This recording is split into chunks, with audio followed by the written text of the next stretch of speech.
Okay, we are back for the third time. Here's how this works. I play a bunch of games from the Sega Genesis. Then I talk about them and pick a top 10. I've already done this with the NES and the SNES if you are interested in those. But let's lay down a few rules first. I need to give each game 15 minutes. If you don't see it here, it could be in my SNES video or it might show up in my arcade video. The SNES one is already up. I'm including the 32X and the Sega CD. Some of you might not like this, but like if I was doing a review of the Xbox 360 games, I would include the Kinect in there too. Besides, you need the Genesis to have the 32X and the Sega CD work, so I think it makes sense. Only one game per franchise will be on the top 10. Spin-off games will count separately from main franchise games. I picked games based on popularity, games I know. I avoided games that were bad. Most of the games I picked came from a Sega Genesis collection. These are my favorite games and not a top 10 that's best for everyone. These are the top 10 that I enjoy. So, this is my quest for the top 10 Sega Genesis games. Aladdin. I played this one already on the SNES, but here on the Genesis, it's a totally different game, so that's why I included it. This one you have a sword, and you fight your opponents more than the SNES, where you mainly just jump on them. This one is a platformer like the SNES one, and I think it actually has more frames of animation, which is a plus, but it's not nearly as fun as the SNES one. Like, I liked it, but the SNES game just felt more faster, more parkour-like, and the gameplay of this one feels a little more enemy-focused. Both are really good though. Alex Kidd in the Enchanted Castle is a platformer that's incredibly dull and forgettable. There's a lot of rock, paper, scissors thrown into it for power-ups, which I feel like is a weird mechanic. And you use punches to hit enemies and destroy shit. I didn't enjoy it very much. Alien Storm is a really good game, but it's a port of an arcade, so I mentioned it only because it was in a Genesis collection, but I won't count it on the list because it will be in my arcade list. Altered Beast is a port of an arcade, so I won't count it as well, but the Genesis version sucks so much compared to the arcade, and almost isn't worth playing.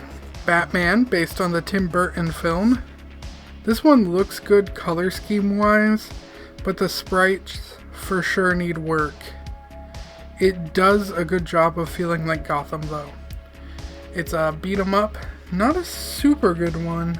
The SNES had a much better Batman beat 'em up, but this isn't just that. There's also platforming that is also not that good. Batman Returns looks much better, the sprites are gorgeous, the game looks good. This one is also platforming with some punching and kicking. It's a lot better than the Batman game, but honestly it's a rather mediocre as a game.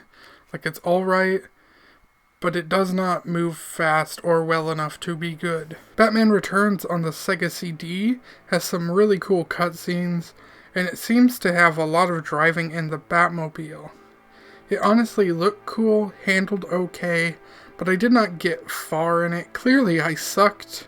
Like, it was hard, but it was controlling fine, so I feel like maybe it was my fault that I sucked.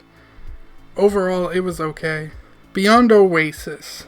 This is an adventure RPG game with smooth animation, and its combat is overhead, sort of like Legend of Zelda, but the difference being the combat is much more refined and closer to having beat-em-up controls. And frankly, it's awesome. You do have a weird crawl though.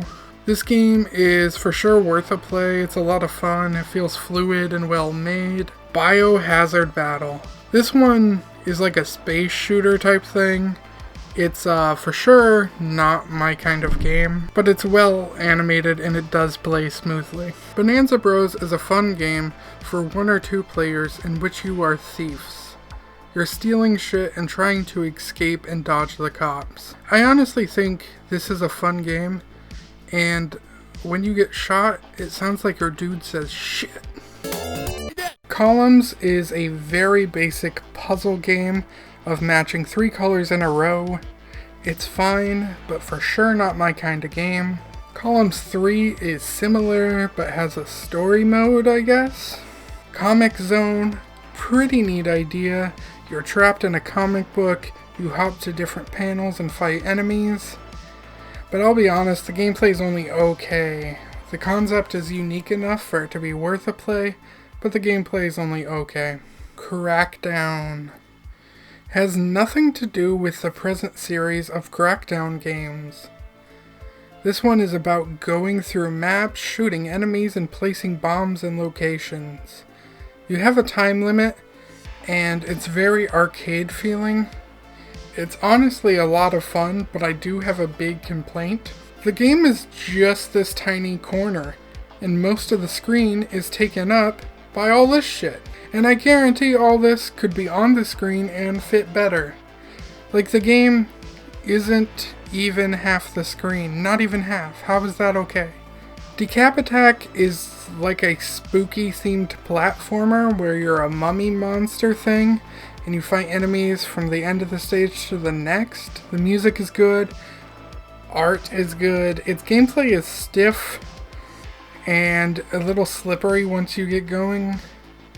I'm not really a fan. It's okay, but there are better platformers on the Genesis out there. Dr. Robotnik's Mean Bean Machine is Puyo Puyo. It's a reskin of a puzzle game from Japan. Dynamite Heady has lovely colors and a trippiness to it. I also think the game takes place as a play. It's a platformer. I didn't really enjoy playing it, but I really do love the visuals. And as you play on, you get different heads that do different things. And I can see the appeal of the game. It's not a bad game, it just wasn't for me. Echo the Dolphin. What a bizarre game. So you play as a dolphin and you swim about, but then your dolphin friends get kidnapped by aliens and you have to go rescue them. The game is gorgeous. And its music is good too. But it's not the kind of game I like. Like, underwater levels often are my least favorite in games. And this is a whole game underwater. But it's just really fascinating. And it has a charm. And a weird plot. What if I told you there was dolphins being trained to speak to aliens in real life? What I just said sounds like crazy talk, and it is, but this really happened. The story gets crazier than that, but Slope's Game Room tells the story so well that I recommend you watch that, and I'll leave a link in the comments. Echo the Tides of Time is the sequel. Again, you're a dolphin swimming around, solving puzzles, and talking to fish.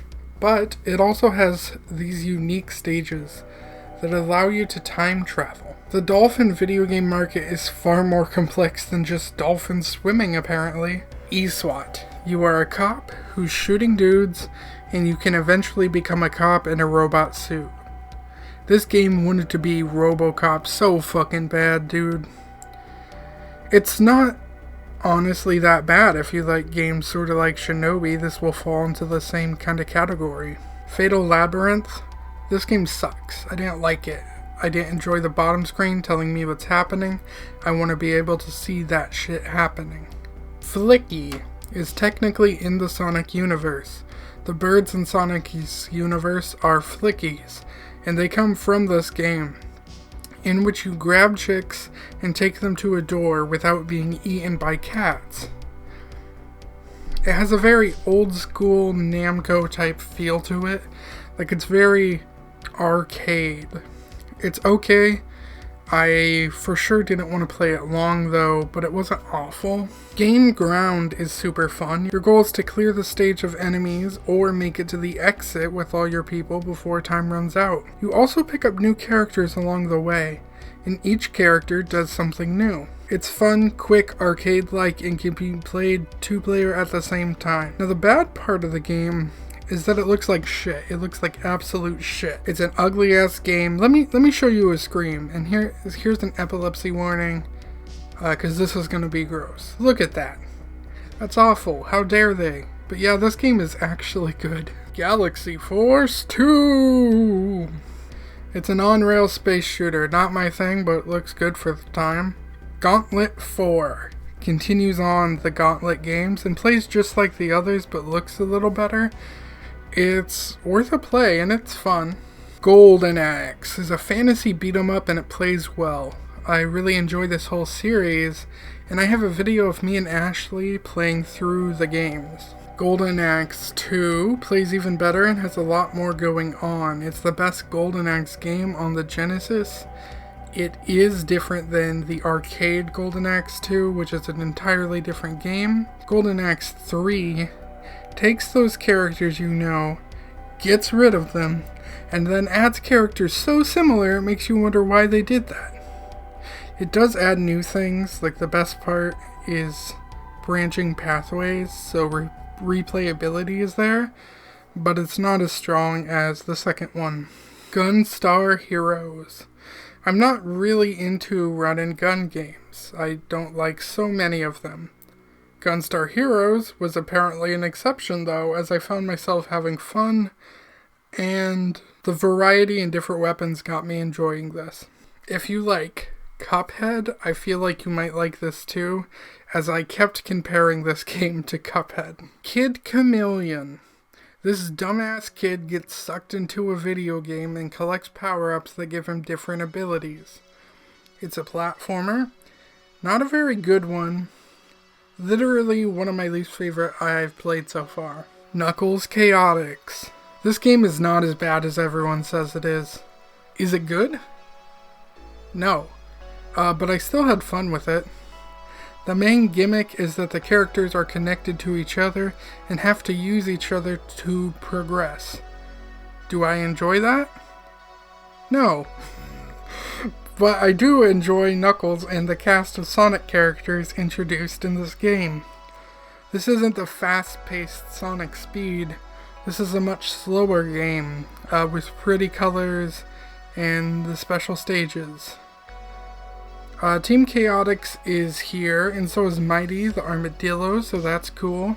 Landstalker is an isometric RPG. And yeah, I know I liked Mario RPG, but I don't enjoy isometric games. Get that shit out of here. Light Crusader is a fun RPG because you can push all the people around, which I spent more time doing than anything else. But then I lost interest in the game pretty quick. Michael Jackson Moonwalker is a game where you, as Michael Jackson, fight different enemies from his music videos while saving children. You can watch me play it with Nick and Ashley. Mortal Kombat. Who doesn't know about Mortal Kombat? Bloody, gruesome fighting. I'll be honest though, I suck at it. And even though I enjoy fighting games, Mortal Kombat has never been one of the ones I'm into.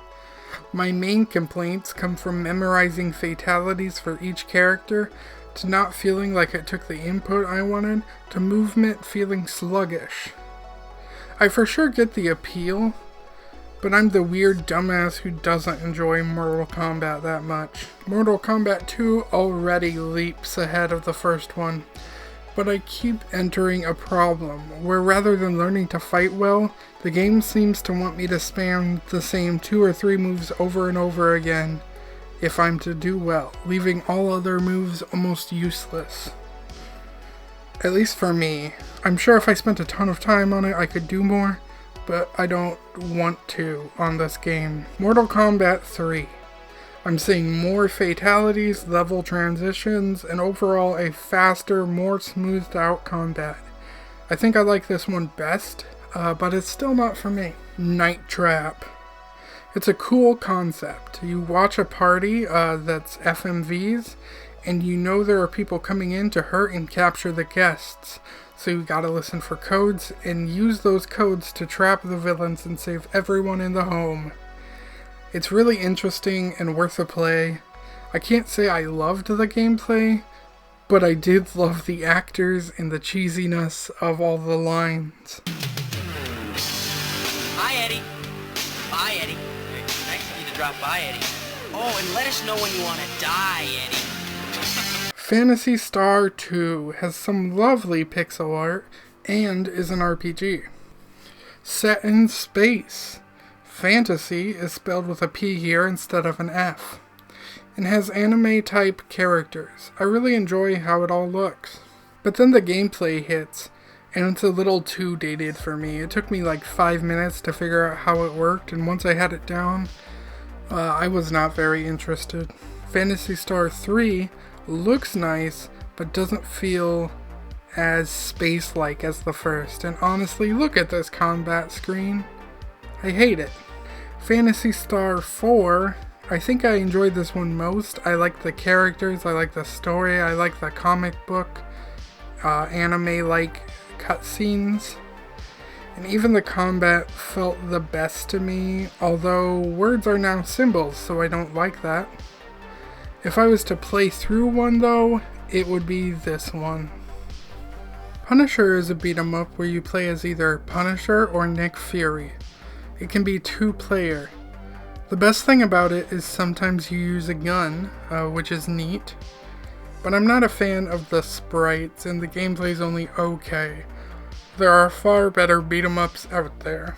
Rise Star has a stage intro that reminds me of Sonic. The game, however, is far from Sonic, as it's all about going slow and grabbing things. That being said, it's actually not bad. It's pretty, it controls well, the levels I played seemed entertaining, the music is fine, the boss I fought was clearly designed just for the game and wasn't a random whatever boss. Robocop vs. Terminator. This is totally different from the SNES version.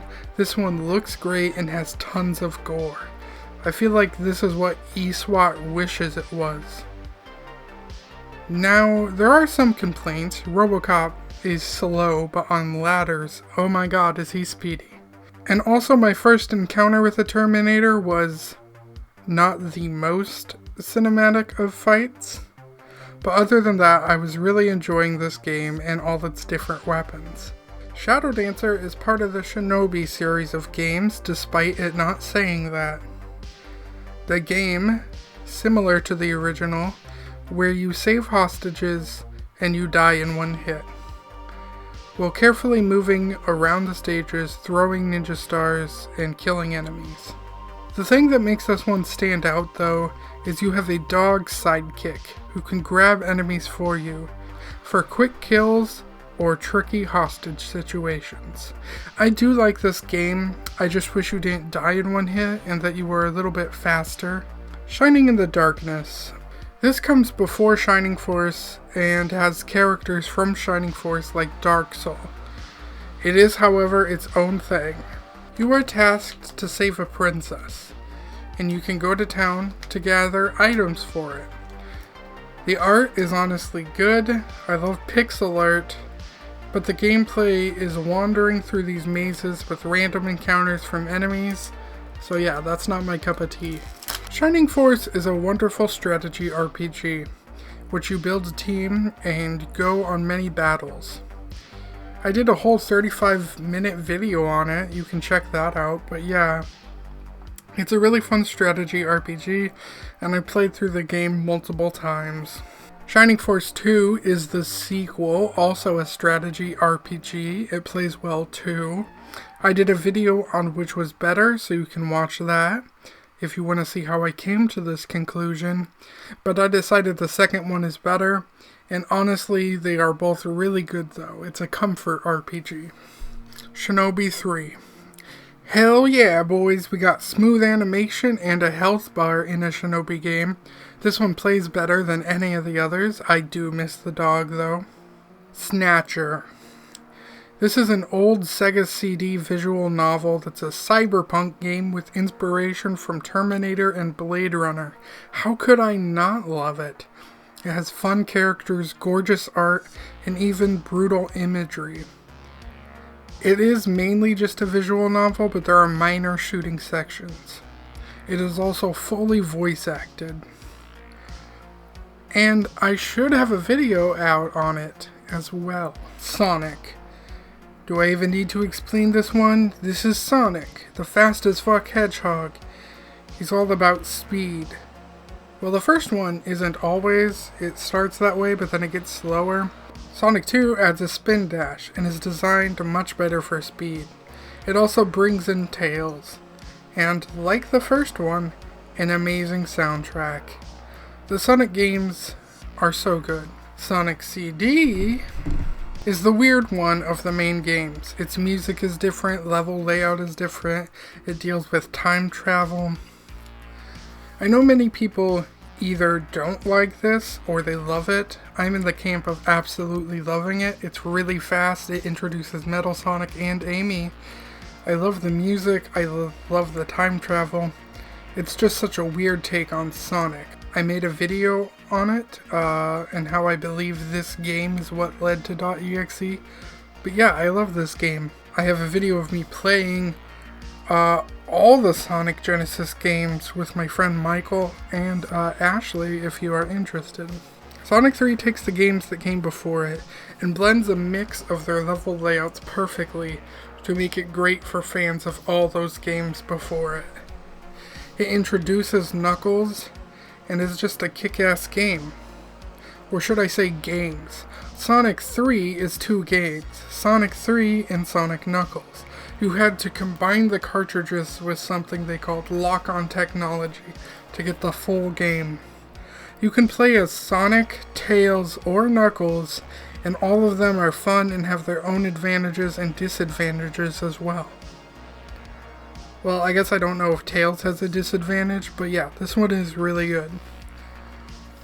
If I was recommending one, I would probably recommend either Sonic 3 or Sonic 2, but as my personal favorite, I really like Sonic CD. I just love Sonic CD and its weird trippiness. Sonic 3D Blast.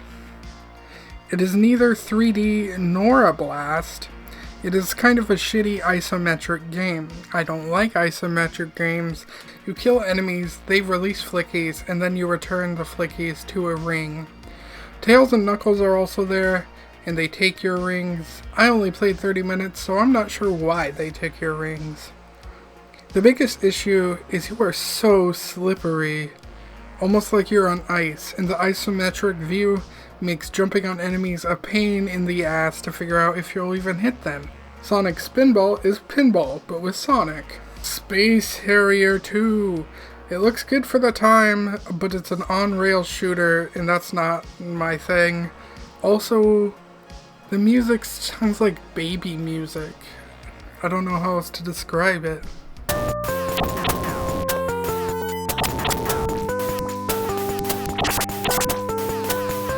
Splatterhouse 2.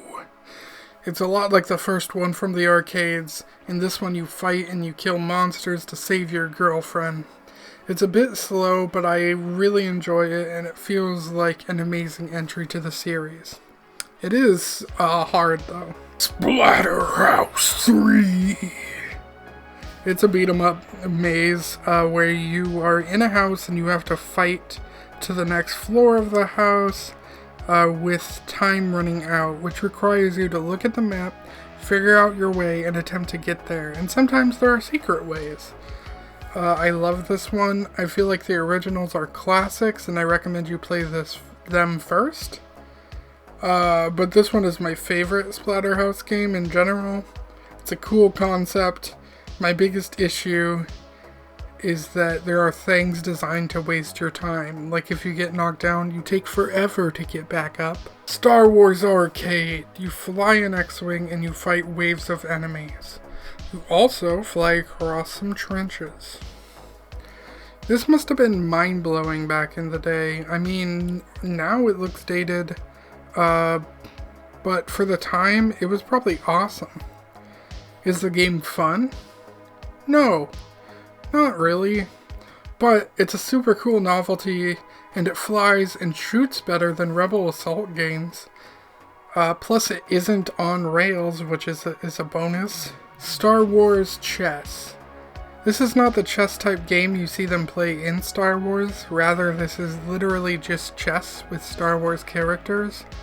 The novelty comes from the death animations, as a different animation happens depending on who killed who. It's neat, but it is just chess. Star Wars Rebel Assault uses FMVs, and even the game is FMVs. It's an on-rail FMV ship shooter, and I wanted to like this game, but it controls so horribly, and it literally yanks you in directions. I didn't get past the first level, and didn't even want to. I hated it. Streets of Rage is what I think of when I think of beat-em-ups. I made a video on the whole series, but basically, I really love this game. It's an amazing beat-em-up with an amazing soundtrack. The second one improves everything about the first while adding so many new cool things. It's so much fun and the best Streets of Rage game on the Genesis. I really recommend you watch my video on the whole series. Streets of Rage 3 is good, but not as good as the first one. Basically, it comes down to how it plays, plus the enormous difficulty of Streets of Rage 3. Super Thunderblade is an on-rails helicopter shooter that looks great, handles well.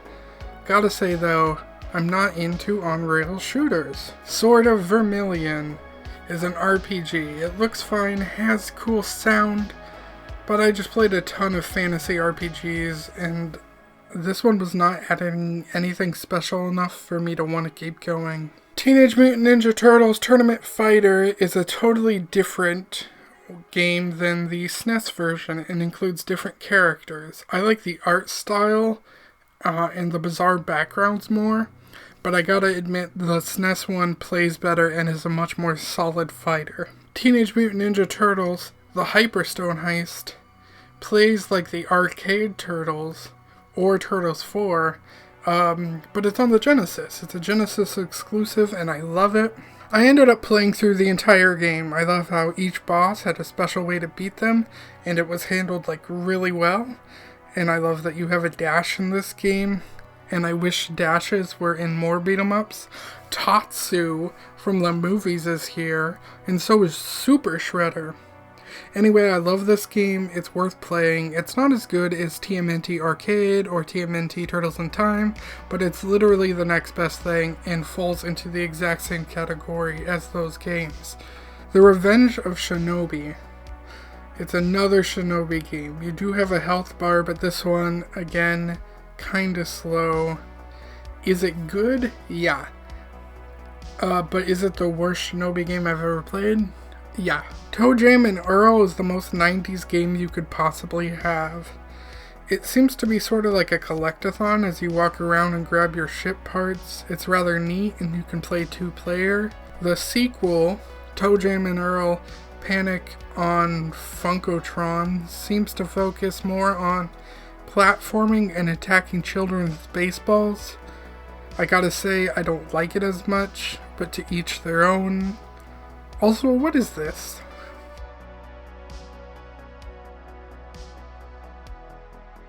Vector Man has a great soundtrack and unique graphics. You basically shoot enemies through the levels and make it to the end. It's alright. There's a lot I like about it, but I wasn't blown away.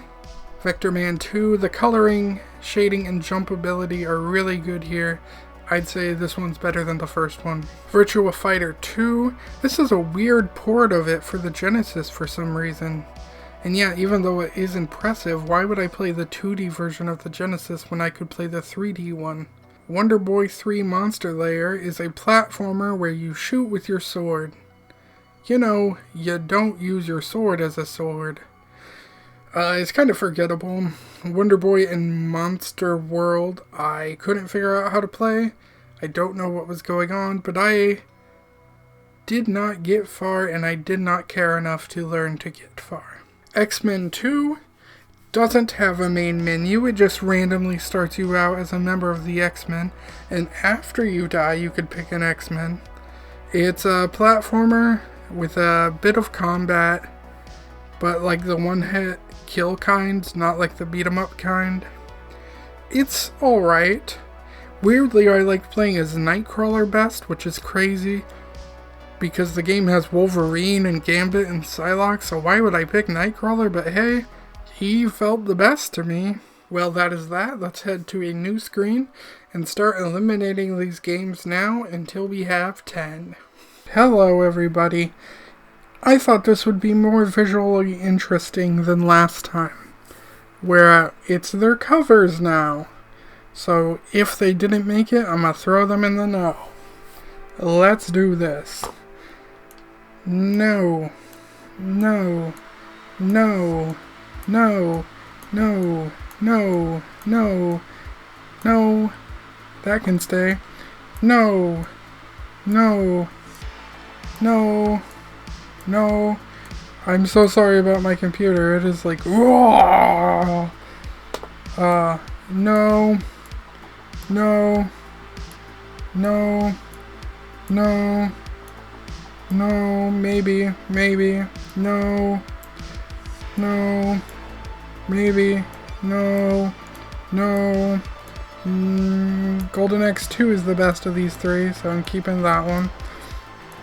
No. No. No. No. No. No. No. No. No. Nope. Nope. Nope. Nope. Nope. Maybe. Let's see. Shining Force 2 is the one I liked best.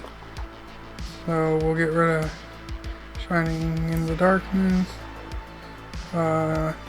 Let's see. Do I like Shadow Dancer better or Shinobi 3? It's hard because Shinobi 3 really... It handles so much better and it has a life bar, but Shadow Dancer has the dog? I'm gonna go with Shadow Dancer just because I really like that dog. Let's see, Snatcher, yeah, that can stay. No, because I'm keeping Sonic CD. No. No. No. No. No. No, I'm gonna keep Splatterhouse 3. No. No. No. I'm gonna keep the second Streets of Rage. No.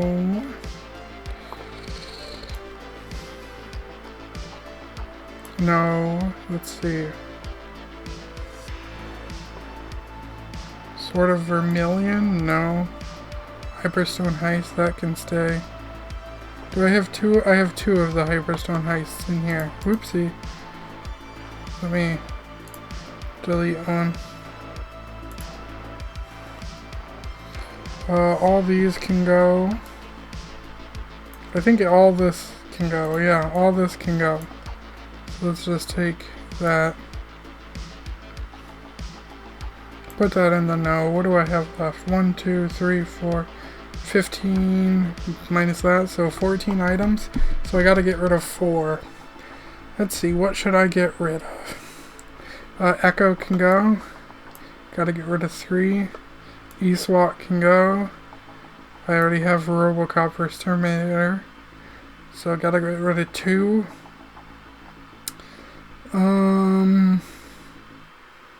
Gonna get rid of Rise Star then. I gotta get rid of 1. I think Shadow Dancer's going then. Yep. Alright. There is my top 10, and I'm gonna organize that and let you know. Alright folks, here is my top 10. At number 10 we have Gain Ground. At number 9 we have Beyond Oasis. At number 8 we have Golden Axe 2. At number 7 we have Splatterhouse 3. At number 6 we have Robocop vs. Terminator. At number 5 we have Teenage Mutant Ninja Turtles, The Hyperstone Heist. At number 4 we have Shining Force 2. At number 3, we have Sonic CD. At number 2, we have Snatcher. And at number 1, we have Streets of Rage 2. Thank you all for watching. Let me know your thoughts. I'm going to be doing one on the N64, on the PlayStation, on the Sega Saturn. You're just going to see a lot more of these if you subscribe to me. So subscribe to me, ring that bell, and leave your comments below. Thank you.